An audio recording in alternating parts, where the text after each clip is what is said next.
Hey, everybody, welcome into the Defining Relationships in Construction. And this is our last live stream with Mr. Jesse Hernandez and Walker Lott. This week, we're going to be talking about continuous improvement.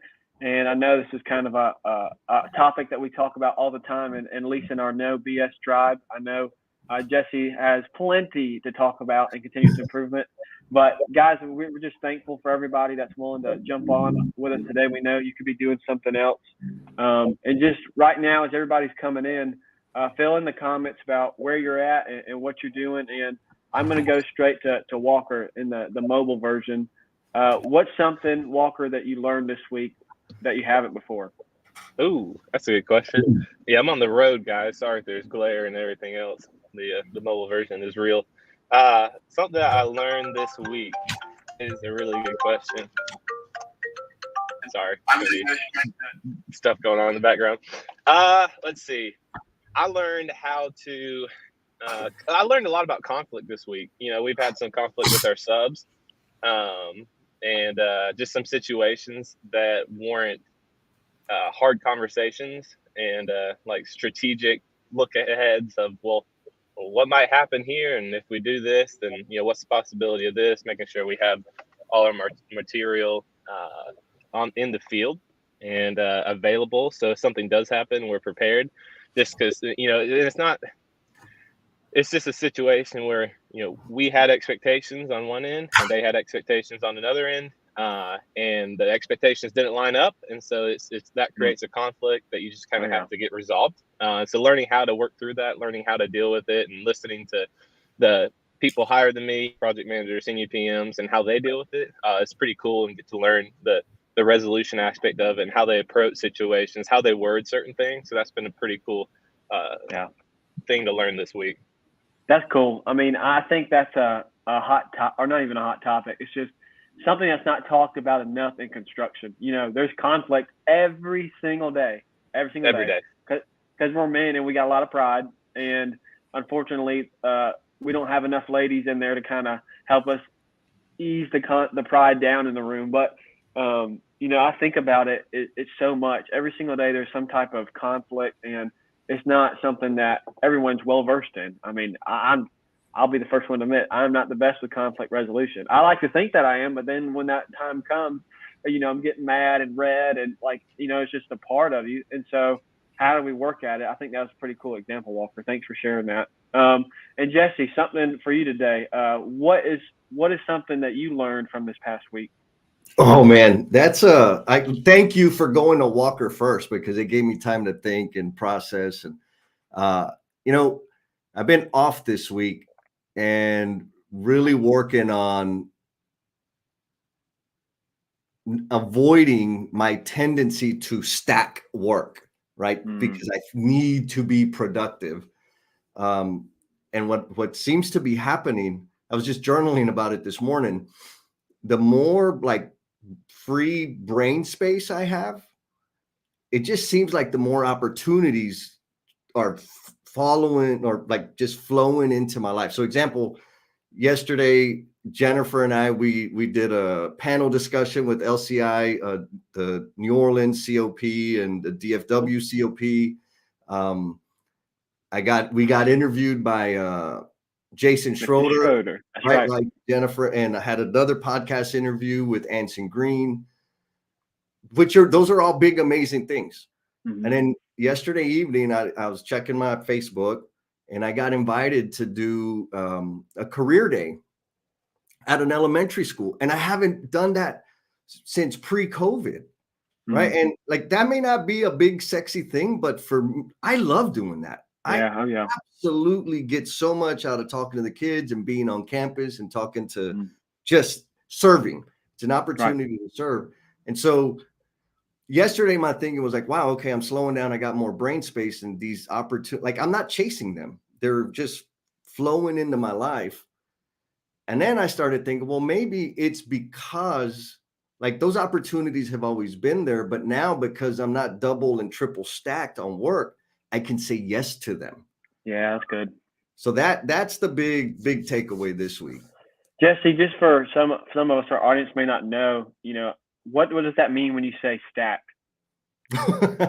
So stack, I guess, visualize your Outlook calendar, or just visualize your day, an 8-hour period, right? Because we only work 8 hours, right? Yeah, Visualize that day, and visualize having a meeting at 8 a.m. and another meeting at like 10:30. And there's this gap of time in between the 8 a.m. and the 10:30 meeting, which should be time for me to like process and, move some other work along. Right. That's not what I do. I fill the Mhm. gap. Like I Right. stack work in there. And so every call that I have, there are requests and deliverables that I could do right after the call, except I stack work in there, and then I stack and stack and stack and stack. And so my day ends up full of conversations and calls, etc.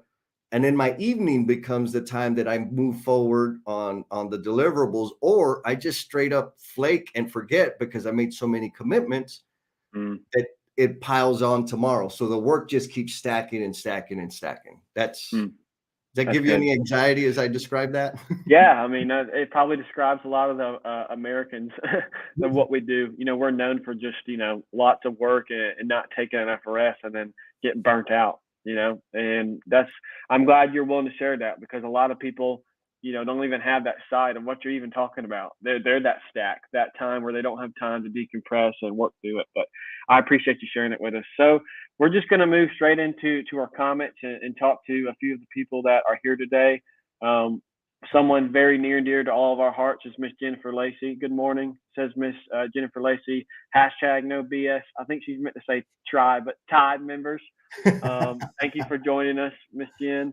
We got Ed Riviera, the elevator expert. Man, Walker and I got to learn so much from Ed. He'll be coming out That was on our awesome. podcast, and he was just recently on the Learning and Missteps podcast with Jesse. So go check him out.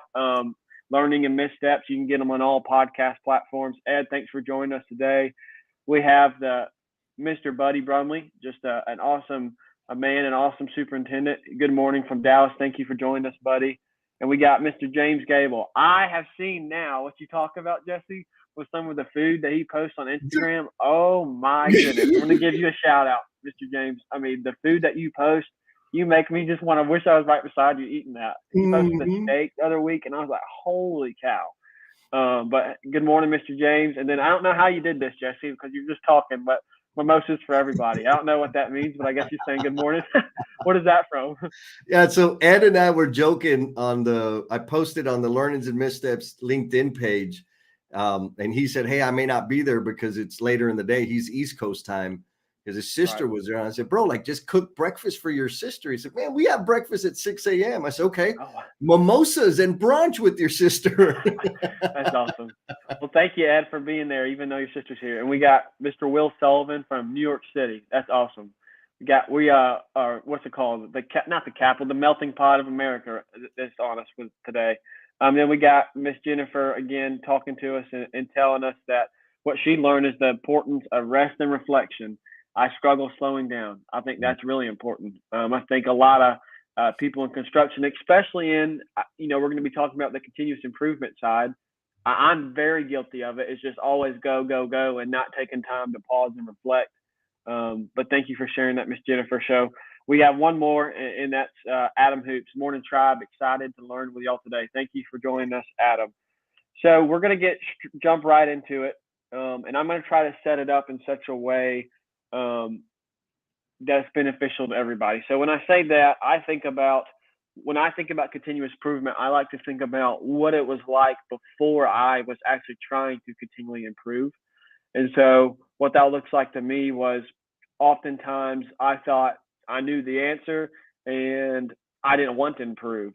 And so I don't want to get into my answer of how it's changed, but I'm going to hint at it. Jason Schroeder mentions it a lot on his podcast. I think it's really cool of how he sets it up. But I basically thought that I knew it, and why do I need to improve? Because I'm already good where I'm at.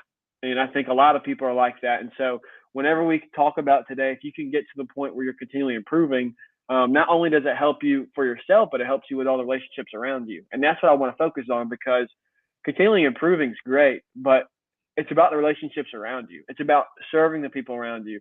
And people don't get it, but Jesse, whenever you mention serving, they don't understand that if you're willing to serve somebody, most oftentimes after you learn to serve someone, they buy into that and start serving you back, and they start serving the team. And then it's the unselfish part of, I'm no longer worried about what Davis Hamrick's doing. I'm worried about what our team's doing. And everybody starts to serve. And wow, look at this. We're all a team and working together. So instead of getting too into it, I'm going to go to you first this time, Jesse, because I'm going to give Walker some time to to think about it. I'm going to ask you the question. What does continuous improvement mean to you? Ooh, baby. Well, this is a big one. And I'm going to answer, I'll give a little history, kind of where I started and where I am today. When I first got introduced to this continuous improvement thing, my whole purpose and complete understanding of continuous improvement was to make more money, straight up, make more money, optimize output, and that's it. Now, you touched on it, Davis. Me operating in that mode did not foster any relationships, because people were tools. Like, they were a means to an end. And like, I didn't explicitly say that or think that way, but that's how I made people feel. Right. And over the years, many years of practicing and learning and falling on my face, the learnings and missteps. That's right. Today, continuous improvement to me is specifically to help me free myself of the static and the burden in some of the work, so that I can focus on developing the capabilities of the people around me. Like, bottom line, if I get all that garbage out of the way, I am now better equipped to develop the problem-solving capabilities in the people that I intend to serve. And so what's the goal? The goal is to help people experience an enhanced quality of life. Like the dollars, the optimizing, like all of that, those are peripheral outcomes. Right. The goal is to enhance the quality of life of somebody. That's good. I think about that this week. I was actually having a conversation with my project team in the office trailer, and we were talking back and forth and this and that, and we were talking there. So we got onto the topic of money. And when we got there, I just kind of said, money doesn't really, I don't get a lot of satisfaction at it. And everyone looked at me like, are you crazy? Like, what? And I was like, yeah, I'm thankful. I get a paycheck. Obviously, I need to have a paycheck to pay my bills. Like, I get that. But what I get most out of in the construction is relationships, is you guys. And they all kind of just looked at me like, what? And I'm just like, yeah, like, the money doesn't mean anything to me. I'm thankful again. But what I like is getting to know about you and getting to know about maybe what you're struggling with, or how can I help you in this area, or how do I serve the guys out in the field, the guys and the ladies out there that are working their butts off. And they're just like, oh, wow, okay, I appreciate you talking about that. And that kind of started the conversation. But, I think you get to that point where you start to see that once you've been taken care of enough to where you can kind of have some breathing move financially. Sorry, I can't speak today. You start to really think about the other people. I want to invest so much in the other people because someone invested in me. Someone believed in Davis, and someone spoke life into me. So how can I be that for someone else? And so, not to take too much of a conversation, but Walker, I'm coming to you, buddy. What does continuous improvement mean to you?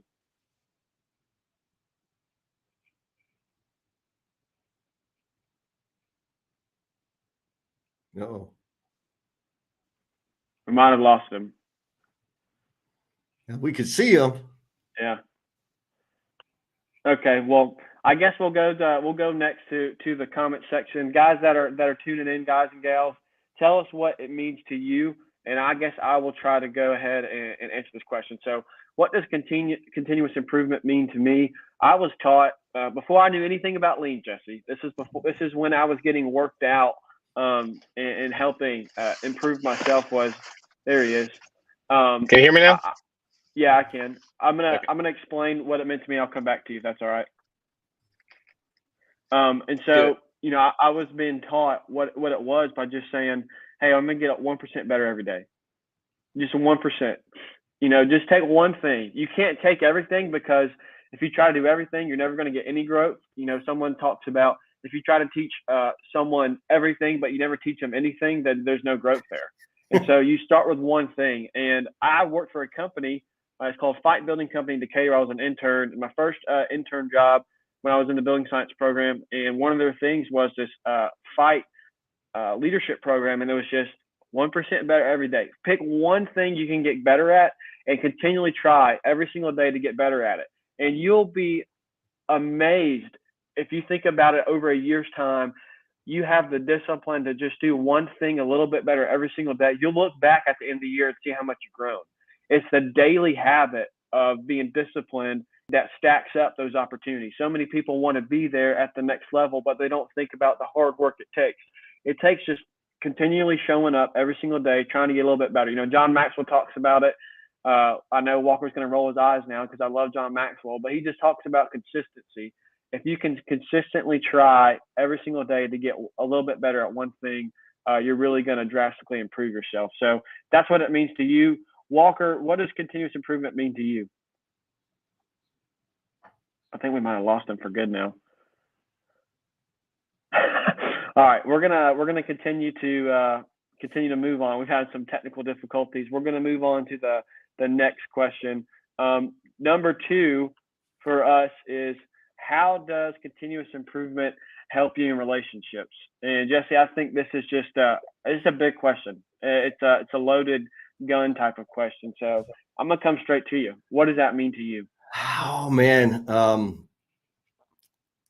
Okay, so story time, right? I mentioned earlier in my first response that the way I looked at continuous improvement was just to make money. And since then I've been able to mature, you know, being surrounded by amazing people that call me out and help me understand where I'm going wrong and where I'm off pace, etc. It's how do I say this? It's helped me understand that, yes, getting better at one thing,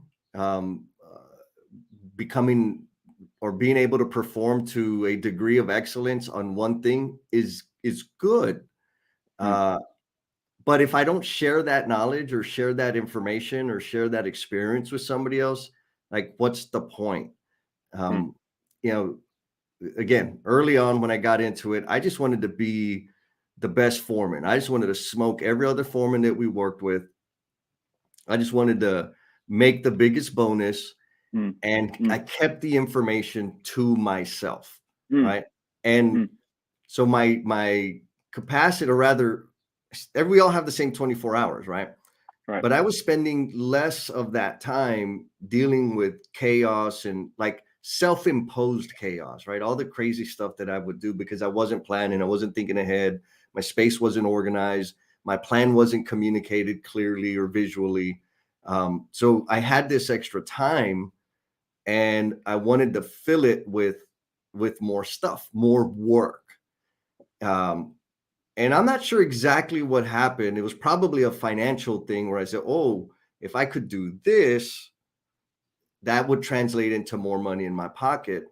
But what ended up happening is I had this extra time and I had this information and I was having consistent results in terms of delivering projects on time and under budget and blah, blah, blah.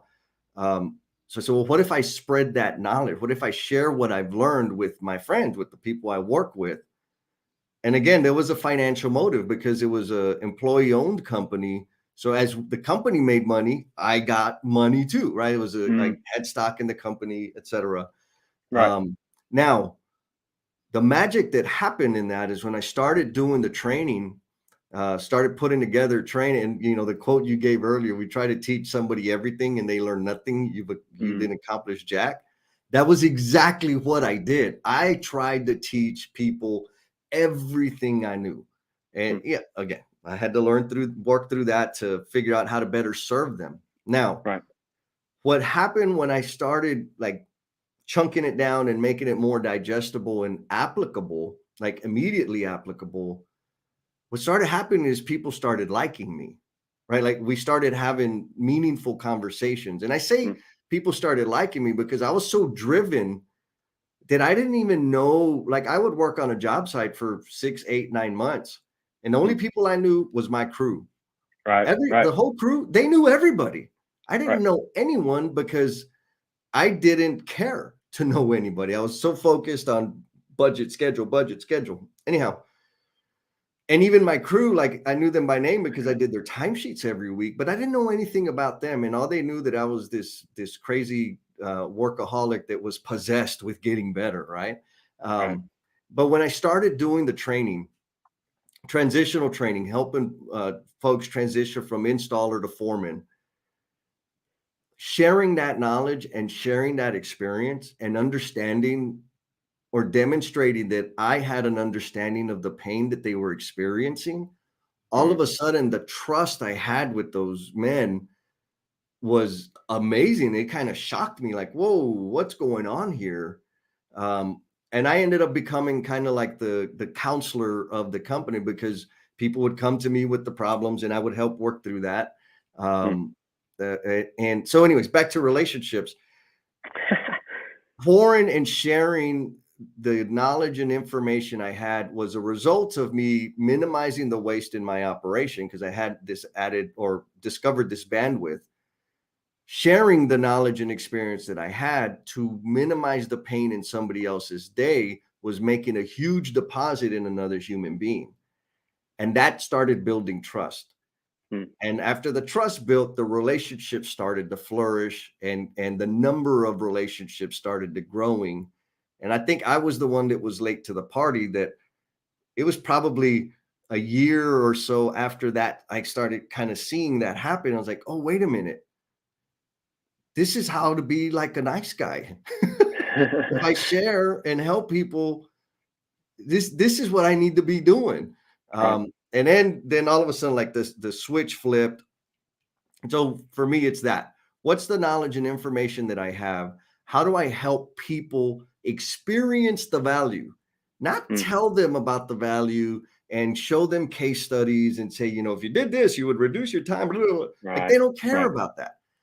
If I help them experience the value of whatever continuous improvement idea or tool it is, boom, we got a relationship, because I am breathing life into them. That's right. That's so good. And I could go 100 million different ways to that. Let me try to stick to one. What I loved is your example of talking about, just being brutally honest, that at that point when you were leading your crew, man, even the crew that you kind of knew, you didn't really know, and I can think back to myself on a certain job site, and I didn't know anybody's name. And I was like, a little conceit and jealousy when I see another guy that maybe didn't work as hard and he had great relationships, but he got to move around and talk to people and had more opportunity. Wonder why? Because he was a little bit more likable and he worked well as a team, and it wasn't about him. And so you just think about that in relationships, especially in continuously improving. That guy, I've started to learn that you don't have to know everything to be a leader. You don't have to know everything to continuously improve. And oftentimes the best leaders don't know everything, and they're willing to put the right people in the right seats. And so that's just kind of what I thought. So we're going to go really quick. I think we got Walker back, but really quickly before we do that, I'm going to talk about our comments. This is great what Adam said. He said, we cannot improve if we do not have standards. And so I think that's amazing. Just kind of setting a bar, looking to know what the bar is. If this is the standard, all right, how do we get a little bit better than that standard each day? Well, if you don't ever try to continuously improve and think you know it all, you don't have a standard. You just don't. You can't grow off of that. So I like that. And Miss Jennifer kind of said something along the same lines as always striving to be better today than yesterday, creating a baseline that will help us see our growth and learning. And I love that. Just learning. What I define lean as is just learning. If you can just get a little bit better, just continue to learn. And so, Walker, you're back with us. Tell me, sorry, guys. How does continuous improvement help you in relationships? I went out for a little bit, so I didn't catch everything. But I really like what Jesse was saying. But I think that continuous improvement for me, first of all, going back to the first question, is I like the 1% better every day.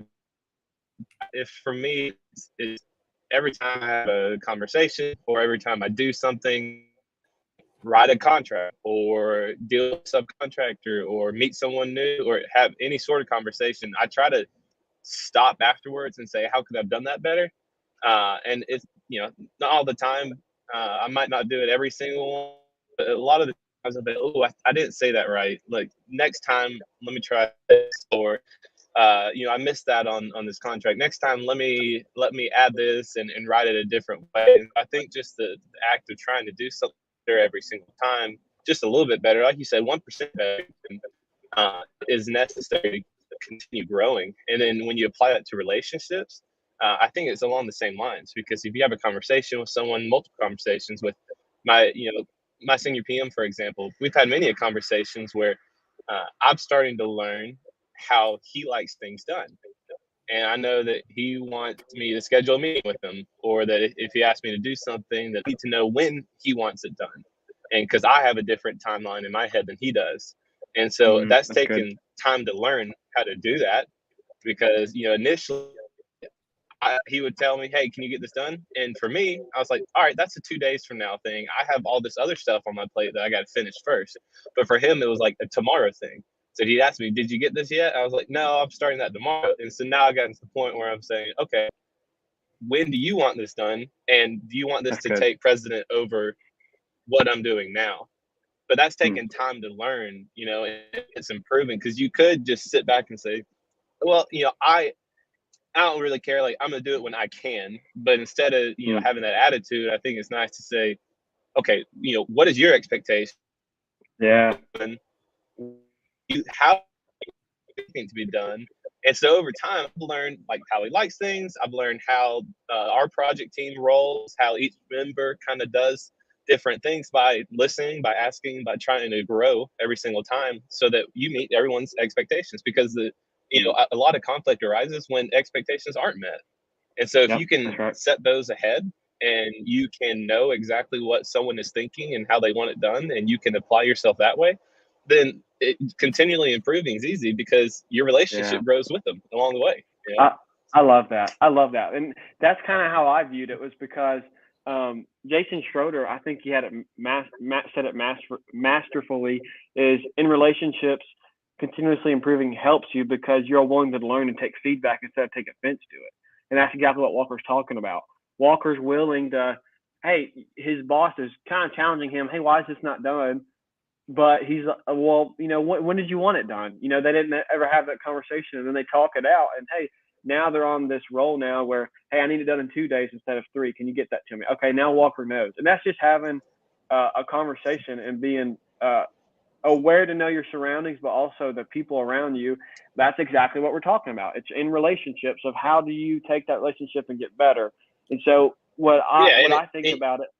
And adding on to it, you mind if I jump in real quick? I think it's cool to see how now when things arise, we are able to have a better conversation. Like yesterday, I was doing something, and he wanted this done. And I'm like, dude, it is not like, there's a better way to do it. It's not worth my time or anyone's time to do it this way. Like, let's put it here, or let's try to do this. Let's send it out a different way.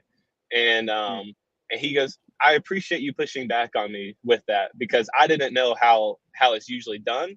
And you're right, that does not make sense for you to do that. Like, let's do it a different way. You can manage it. I don't really care. I just want it to get done and make sure that we send it out, to the subs or whatever.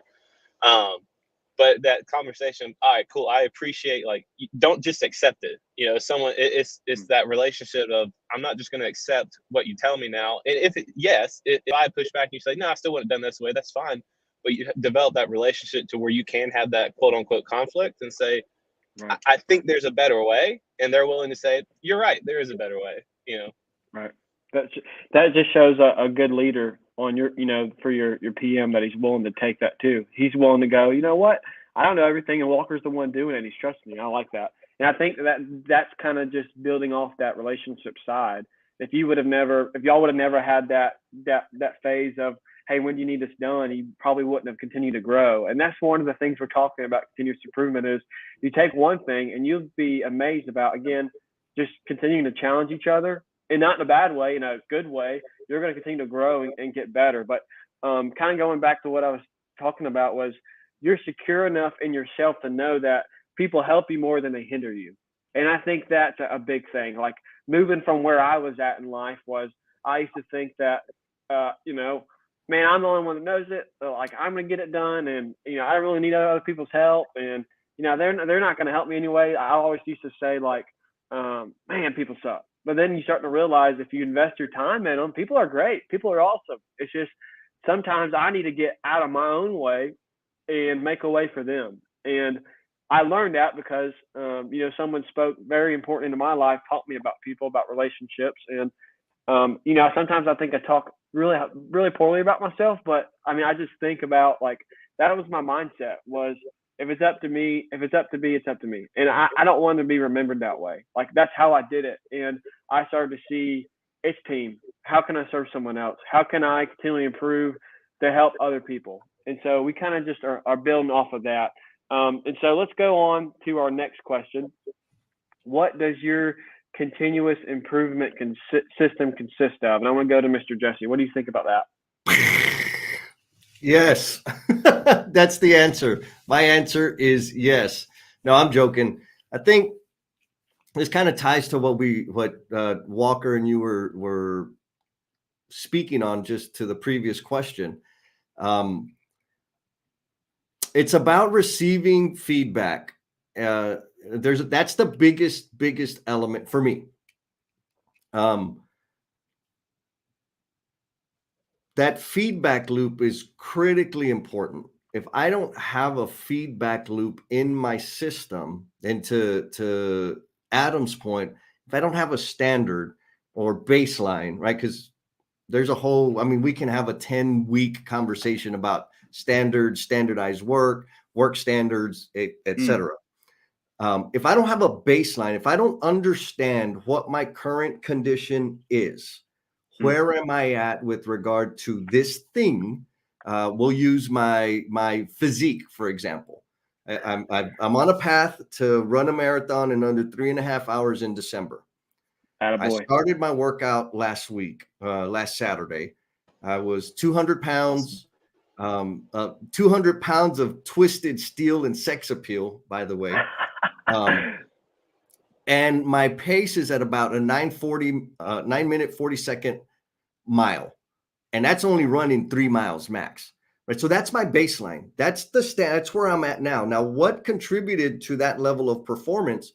It was all the pizza, all the tacos, all the long naps, all the long hours, all the not exercising.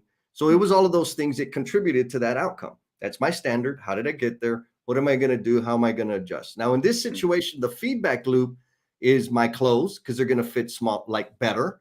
My scale, because it's going to give me smaller numbers. My Garmin, because it's going to track the mileage that I'm putting in. And so I have these feedback loops that are going to tell me, where am I at now? Am I on the path or am I off the path? And what I need to do to get back in the appropriate direction. So that's very easy, because that's just physical activity. Right. Now, in terms of my mind, like the two biggest things that I've been working on for the past 3 or 4 years is around vulnerability and connection. Because I've got over 40 years of this very refined system to protect and guard myself. I've done it so much that it's instinctual now. Like I don't even have to think about it. It just happens. I put up all these guards and protections around me, and I'll show up and I'm extra goofy and extra funny and extra silly so that people don't know me, right? So that I'm protected and guarded. And so because those are my targets, right? The vulnerability and the connection. What does connection mean? That means me talking, sharing, and listening with other human beings in my life. That's good. Like that, it probably seems like it's not a big deal. Like I do it naturally. I don't. I have to force myself to do that. And so what's the feedback loop, right? The feedback loop is, how amazing are the people in my life? When people tell me that I've contributed to them making a shift in the way they're showing up and the way that they're thinking, that's the feedback loop, right? Yeah. That's signaling to me that I'm serving to a deeper degree. And the feedback loop has to be designed in. It can't just have, for me anyways, it can't just be kind of haphazard. It happens when it happens. Right. I actually have a survey with very specific questions that I use to get feedback. And some of the questions are like, what is it about me that helps you trust me? What is it about my style that you appreciate? Why would you recommend me to a colleague or a friend? This sort of thing, because that's what I want to learn about, so that I can leverage that and bake that into my operating system. Now, we talked about this on the No BS live stream, and this isn't technically a lean thing. This is just something Jen and I were like teasing out and said, "Oh, this is what it is." But I'm going to say that this is absolutely the system I'm functioning on now, which is show up, right? I got to show up with all of me, my full self, not hiding, not tempering back, show up. Then I have to receive, right? Show up and deliver some value or some kind of appreciation from human beings. And then I got to receive what they're giving back to me. And then I have to reflect on that. Like, what was that? What happened?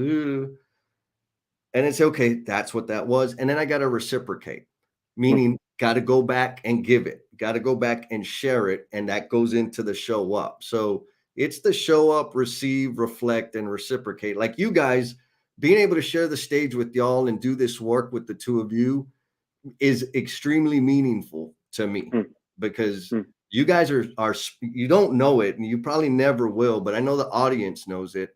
You guys are special. Like in our industry, the way y'all think and operate at your age, like for real, y'all are extremely special human beings. And so to just be associated with you is the feedback loop telling me, okay, I'm not being a jerkhead, right? Or maybe I'm being less of a jerkhead to be able to be hanging out with these thoughtful, forward-thinking young men. Like that's a big deal to me. And I think it's a result of that cycle, right? Show up, receive, reflect, reciprocate. Because me showing up the way I've been showing up spoke to you to reach out and say, hey, let's spend more time together. I know it wasn't just these ravishing good looks. I knew it was coming back to that. I knew it. Man, I appreciate you saying that. I don't think there's anything special about myself. I know there's a lot special about Walker, but I'm just thankful to share the stage with you as well, because, I mean, you think back to that conversation you just started to talk about, and I start to think about the vulnerability piece. We've talked about us three a lot, and I know you talked about it with Jen a lot, but it's amazing how, and you get a little bit uncomfortable, and a little bit sweating, and your heart's beating a little bit, and you tell something, you tell someone like a deep, dark, secret story, and then they're just kind of like, yeah, me too. I don't know exactly what you're going through, but yeah, I understand that pain. I understand that feeling. And whenever you're able to build that trust with you, Jesse, Walker, whenever I'm able to fully trust you guys, you wonder why we have such a great relationship, because I can be real with you. I can have a real relationship that means something, that has value. And so when you think about that in construction, unfortunately, a lot of our industry doesn't think about being the real them. It's kind of this facade, and they never have that something else. And so whenever you're talking about that, I just want to encourage others. I don't know how many people, we probably got 2 people listening to us, and that's fine. But I just want to encourage other people to find that relationship and grow from it. Because if you can find the person and just kind of work through it on your job site, and then you just try to find someone else and continue to grow, that's kind of another part of continuous improvement. Do that, because if you can find someone else and grow, you'll start to really have just life change relationships. And that's what it's about. I want to continue to, whatever job site I'm on or whatever I'm doing, wherever I'm working, wherever the Lord's blessing me at that moment, I want to just have great relationships. And I just want to be authentic and real. It's just crazy how the vulnerability piece, you hinted at that struggle of like breaking down and actually doing it. Because you're right. I think you're a little bit older than 40 years of vulnerability of hiding yourself, but hiding that and guarding that and being willing to work out of that is, I think, what I think is important. So, Walker, let's go to you. What does your continuous improvement system consist of?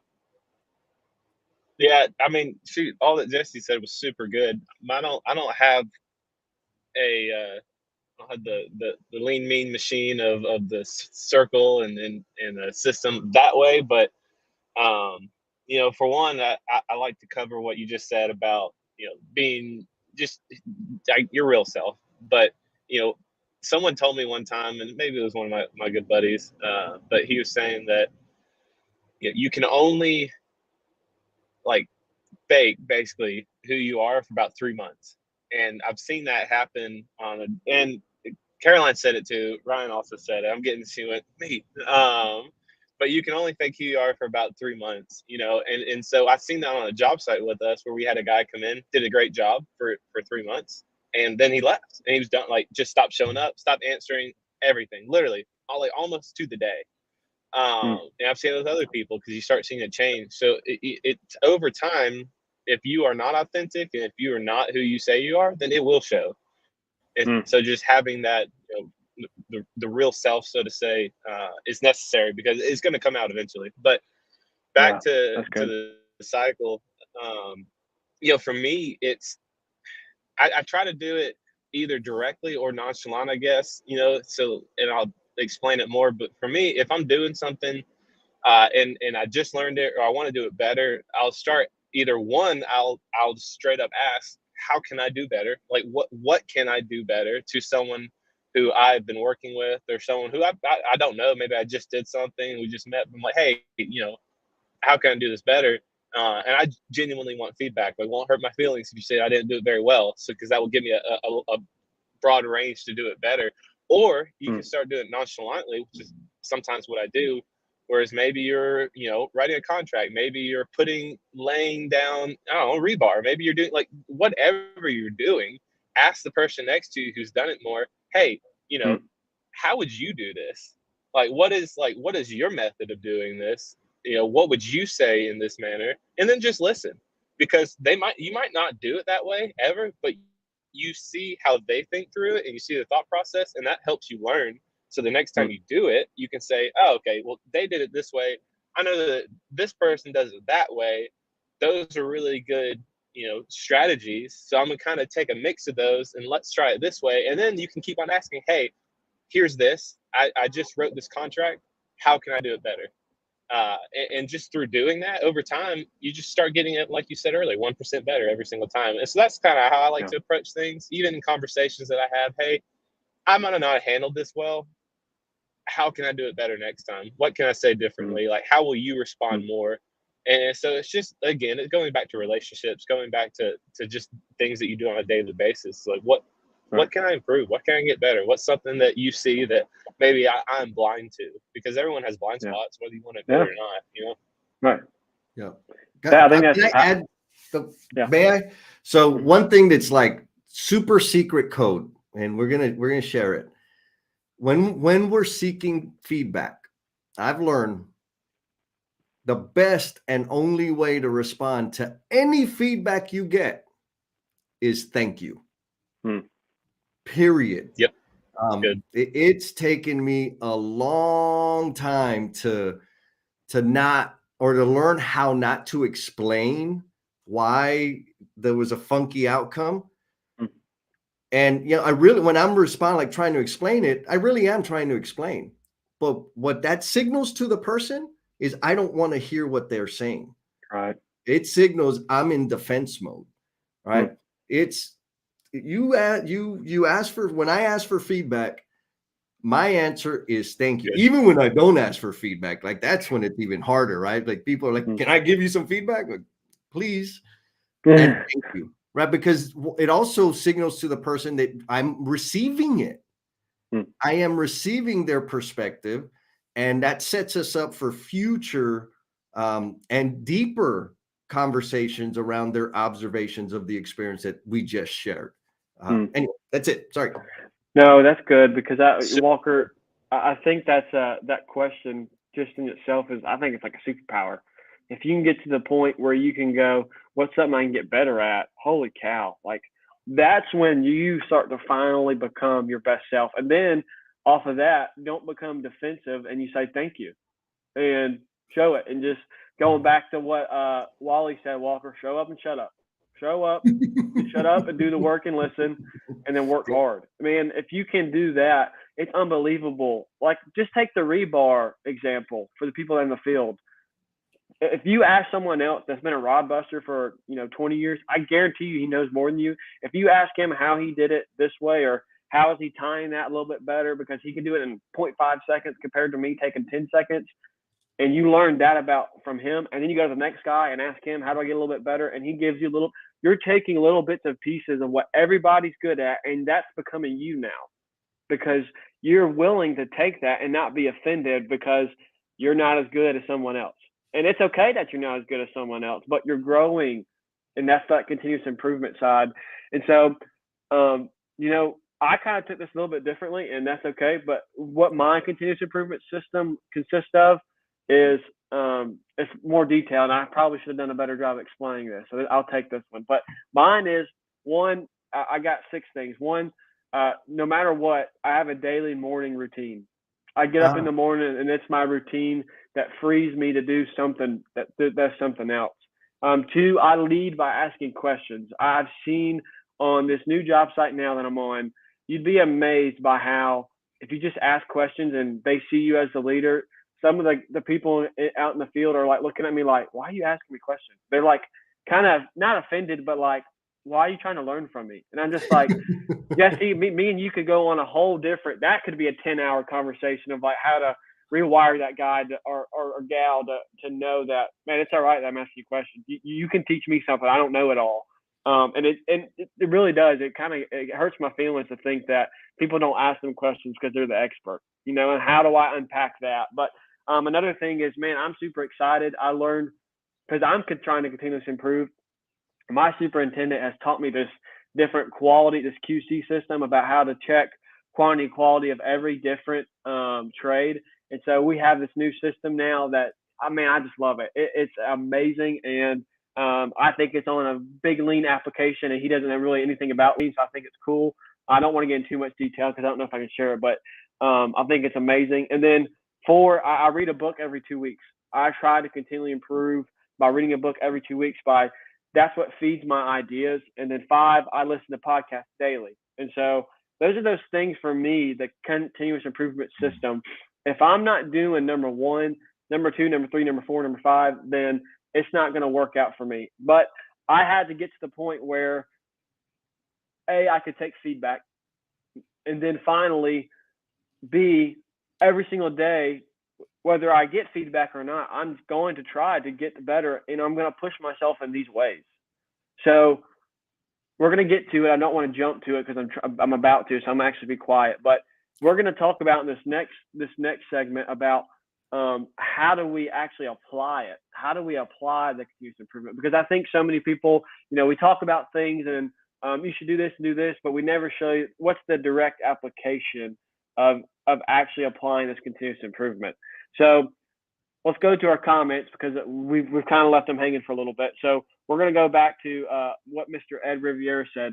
My system consists of belief that complacency has no place in my life. And I love that because complacency, how easy is it to get complacent in life?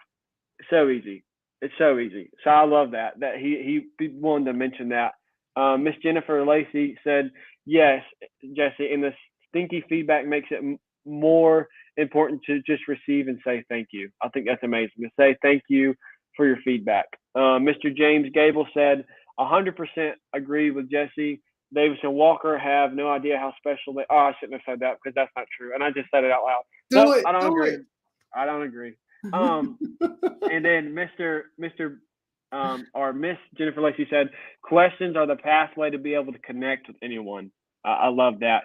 And then Mr. Buddy, show up and listen. I love it. That's what it's about. We show up and listen. And then our final comment, Adam said, when is it appropriate to slow down or not continuously improve? When is enough? That's good. That's good. Jesse, go for it. May I take that one? Yeah. So, I'm a little technical, right? Continuous improvement, lean, plan, do, check, adjust, right? Eternally, we're looking to improve And like we said, improve myself 1% every day. We think about 2-second lean, like always something, right? There's always progress. There's always growth. Now, one thing that's not talked about enough, but we've all experienced it, is when we go and deploy improvements, we come into a state that needs stabilization. Yeah. Right. So back to the kind of standard conversation that we had earlier that Adam brought to the chat is, do we have a standard? Do we have a baseline? Chances are 98% of the initiatives that I've been involved with do not have a standard, do not have a baseline. Rather, like they're performing, but we don't have a firm grasp on what that is. So there's this stabilization that needs to happen. So we need to understand where our current performance is. Now, then we get fancy, right? We're going to improve by 1% every day and things are going to be awesome, better today than yesterday, all these slogans. But when we deploy improvement, we disrupt the environment. So if it's personal improvement, every time I make a change, like I was talking about earlier, I'm out there walking and running and getting some exercise. My knees and my back are hurting because this layer of insulation here is putting some extra strain on them. So the improvement was to exercise, but that also disrupts the normal operation or the status quo or the current state in such a way that we need to be receptive to. And so yesterday, all I did was walk. I walked for 90 minutes. Like I didn't run. I didn't like, all I did was walk. And I'm kind of now I'm saying I'm a little embarrassed because like, bro, come on, man. You're just walking. Anyways, but because my environment has been destabilized. Now I could have continued to push because last time I ran like a 9:28 mile. I could have said, well, today I'm going to run a 9:15 mile. And then tomorrow I'm going to run a 9:10. And then that is unsustainable. It is unsustainable. We will exhaust ourselves. So if we're doing it personally, and if we're doing it out in the workspace, you're going to exhaust people. It's improvement or change fatigue. Improvement is change. Change is painful. So when we deploy those improvements, and for Adam, who's a ravenous self-improvement person, the whispers will tell us, stop and let the environment stabilize. And this is also a fantastic space to just dive into reflection. Yep. And so the way I've reconciled that in my head is sometimes, especially personally with my personal improvement path, sometimes that reflection period and that stabilization period is a season. Yeah. It's not a day. It's not a week. It's a season. And things will there will be things that surface and indicate that, okay, now it's time to start the PDCA again. But Adam, to your question is, when is it appropriate to slow down? Yes. Yeah. Yes. Just whenever. Whenever. Jesse, I start to think, but in that season, whenever you slow down, is it because we've gone too hard? And to me, I'm thankful. Adam, thank you for asking this question because you challenged me, because I think about yesterday, I'm traveling and I got the opportunity to come see family. And so, I had this day where it's kind of reflecting. Some people say traveling is exhausting, but I had a long layover in the airport and it was fine, for real. I got to reflect. And I think, man, Davis, if you did this more often, look at all these ideas that are coming from just sitting, pausing, looking at my notes. Like, guys, this is my podcast notebook, and this has only been since January, and the thing's almost written up. And I haven't gone back and looked at my notes. And I just start to look back at things and go, dang, you got some gold in here that you could be working on. You got some ideas and some quotes that you learn from people, but you just kind of forgot about it because you've just been going. And so I think about that. How do we do that and kind of put those checkpoints in our natural day so we don't get burned out? Because I just think that our society is always telling us, you got to go. And so, Adam, I thank you for challenging us, because it's making me think more often, throughout my week, when are these little checkpoints you need to have, because I need to take a time to pause and reflect. And I think most of the time I do, in a daily standpoint of I'm an introvert, so I have to have time to think before I go and go to that next. Maybe it's a meeting, maybe it's a conversation like this. Like if I didn't prepare at all, I wouldn't have been my best self. So I have to take time, maybe it's 30 minutes before then, to just kind of pause. But going back to what you were talking about earlier, Jesse, was when you had work stacked on top of each other, you didn't have the time to be the best self. And I appreciate you being honest, because that's true. We got to give ourselves a little more, pause and pump the brakes. And to be our best self doesn't mean we're just busy. To be your Yes. best self is giving your time to pause and reflect. And so kind of as we shift, I guess we lost Walker, but that's okay. We appreciate the time that he was willing to give us. We want to talk about what is our advice to our audience on how to begin implementing continuous improvement. And what I think here is, don't put too much pressure on yourself to just improve.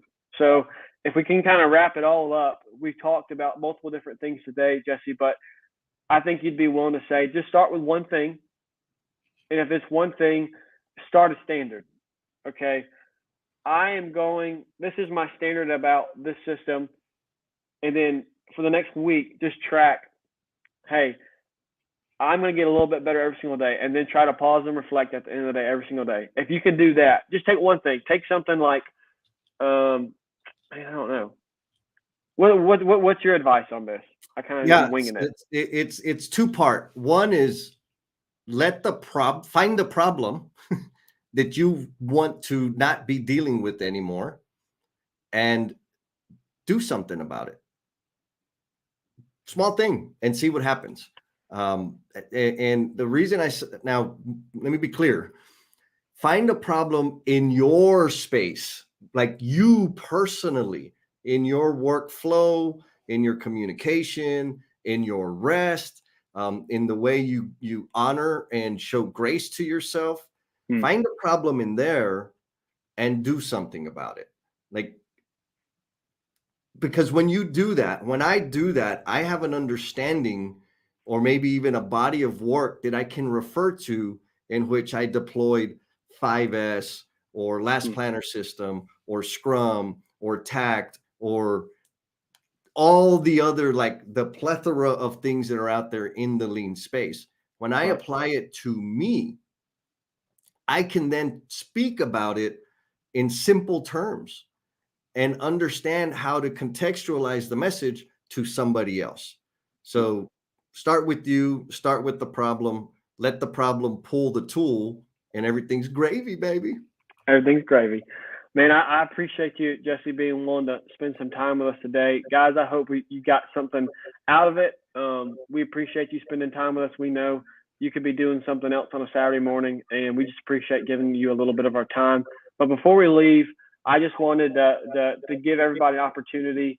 If you have anything that you're wanting to share with us, if there's something in continuous improvement or relationships or anything, feel free to reach out. Walker and I are the Laying Foundations podcast. If you just go to our show notes, there's all of our contact information. If you want to get in touch with Jesse, he's on LinkedIn, Jesse Hernandez, the Learning and Missteps podcast. Feel free to reach out to him. And I know there's something special that you've been working on, and I'm just going to tee it up in this way. What is this lean and love idea? Oh, busted. Well, I'm going to blame Jennifer Lacey for that. The Lean and Love idea is a book that we've been working on that is derived from the 5S in relationships conversations, which everything we're talking about today, I'm like, that's kind of in the book. But I don't want to be like the cheesy guy of, in the book, it said, right? My book. Did I mention I wrote a book? Anyhow, Jennifer and I are co-authoring this book, and I got to take full ownership. In February, we scheduled the pre-launch party, and it ended up becoming like a early sneak preview of what we're doing. Because I originally just was going to be lazy and said, hey, why don't we just copy paste the transcribed conversation from the live streams and put it in a book? Right. Done. I'm an author. But thank goodness to the publisher that's helping us, Ms. Kim White. She was like, Jess, these things don't translate well. Like we got to do some doctoring up here. Right. And Jennifer and I have been working through that. We just finished editing, like the first pass of editing on chapter 3. We got 2 more chapters to go. And right now it kind of feels like late May, the book will be ready for purchase. Awesome. But yeah, it's again, 5S, it's applying lean thinking to our personal relationships, which is kind of what we're talking about today. Yeah, that's right. That's what this whole series has been about. And I appreciate you and Miss Jennifer being willing to have that conversation, because it's crazy how, again, you meet someone and you start growing, and just y'all's conversations when I was tuning in, being on that back end, was amazing. Getting to see y'all put together this 5S series and how now it's turning into a book. I'm going to be the first one to admit, I'll pre-order it. Whenever it's ready, I'll be the first one to buy it. I'm excited for you, because that's an accomplishment in itself. So, Walker, is there anything that you want to say to our audience? No, guys, sorry for the technical difficulties, but it's been a blast getting to be on here and learn from you two. It is an honor, and I appreciate y'all. I'm looking forward to the next thing that we get to do together. Yeah, man. Oh yeah. There will be many years of us working together. So, everybody, thanks for tuning in today.